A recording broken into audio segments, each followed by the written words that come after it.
Hello, I'm Laurel Federbush, and I have with me Dr. Catherine Wilkerson, who is currently facing charges of assaulting, resisting, obstructing an Ann Arbor police officer and an emergency medical technician.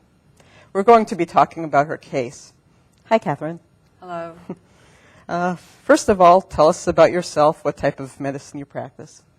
I'm a physician in Ann Arbor. I practice primary care medicine at a clinic that serves many uninsured and disadvantaged members of the community. I've been there for about 5.5 years. Prior to that, I worked at the Hurley Emergency Department in Flint for 5.5 years. And prior to that, I was director of an urgent care in Plymouth, Michigan. So I've been practicing in Michigan for some time. I have been involved in anti-war activities for longer than that. I started as an opponent of the Vietnam War after I married a man who was a Vietnam veteran, and have been an activist in anti-war causes and anti-nuclear weapon causes and social justice issues for many years as well. And that's sort of leads up to what happened to me that we're going to talk about tonight. Okay. Do you see any connection between being a physician and your anti-war activism? Is there?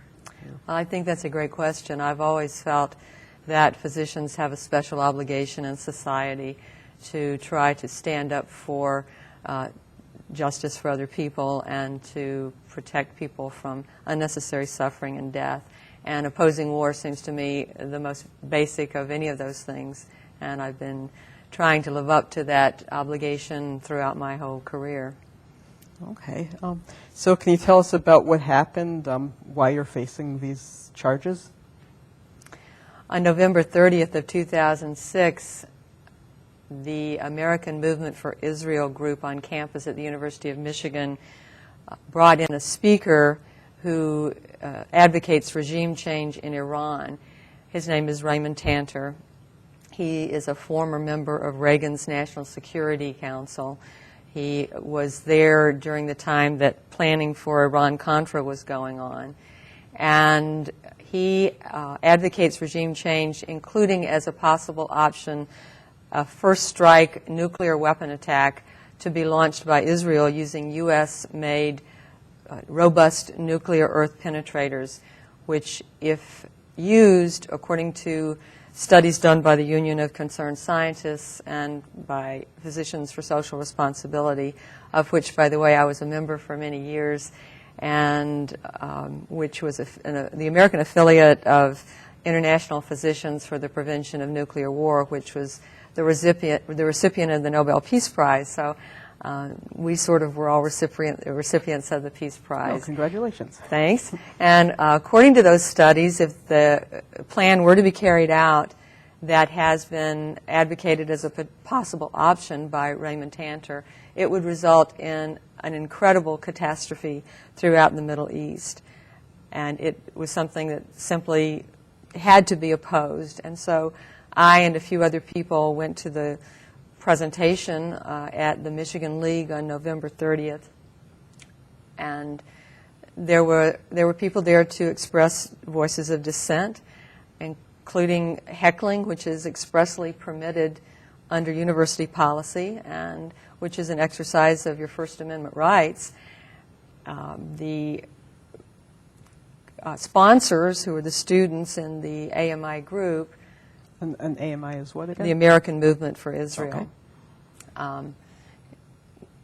Directed the University of Michigan Department of Public Safety to remove a woman who happens to be Iranian and who was expressing her dissenting voice about the idea of a regime change against her country of origin. They decided to remove her, and they dragged her out of her seat onto the floor.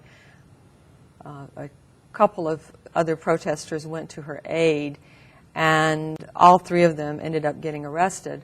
But in the process of the arrest, the one of the people who'd gone to her aid, I heard out in the hall, because he had followed the arrest process going on of the other person, and I heard a commotion, and I went out into the hall, and I saw him on the floor, prone, with a very large Department of Public Safety, that's the U of M police officer, pressing him down into the cement floor. He was moaning, and then I heard him say, I can't breathe, and he was gasping when he was saying it. And because I am familiar with the term positional asphyxia, which can occur when a person is forced prone and a weight is put on top of them against a floor or another hard object, I was concerned that he was going to be asphyxiated. And that is probably, I believe it's the most common cause of in-custody deaths. And for those of us, what is asphyxiation? That means when you are not able to breathe. Okay. Which he was saying, I can't Right. breathe. So I went into doctor mode, of course, and I went over to the site of where this was happening, and I said, he can't breathe, turn him over, he can't breathe. And the officer ignored me until the victim became unconscious. And I was very concerned. I was extremely alarmed.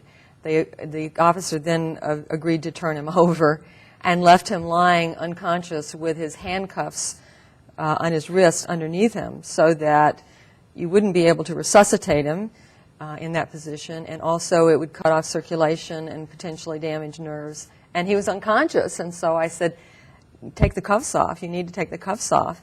And the officer said, I'm not going to take the cuffs off. They were too hard to get on. And I tried to render aid to him. And first the officer shoved me very forcefully away, and I said, I'm a doctor.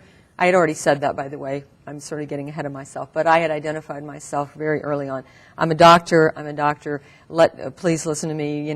Turn this guy over. And so the DPS officer eventually acquiesced and allowed me, in thereby recognizing I was a doctor, to attend to him. And I went and I checked him out. And then finally, an HVA ambulance showed up. It seemed like a very long period of time for that to happen, considering how close we were to the University of Michigan Hospital, and where ambulances are located close by.